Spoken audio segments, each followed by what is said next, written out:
Hello, my friends. Breaking news in the field of online teaching, especially overseas if you're teaching for a company in China.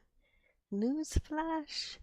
The Ministry of Education in China has now decided it's important for online teachers teaching students to have a teaching degree. Shocking, I know, right?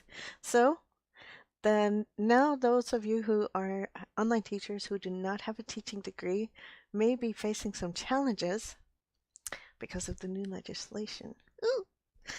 But not to despair. There are other companies out there who still want you to speak English with their students because you can speak English. So check with me. Stay tuned. There are some other companies, they don't pay quite as much, but you can still teach online from your home in the comforts of your home or in space and be able to still make some money being able to teach online. So stick with me. I have more to come. And I can tell you about some other companies that may still be able to hire you, even if you do not have a teaching degree, while the companies that are hiring from China may be starting to be limited and who they can hire and who they cannot. More to come.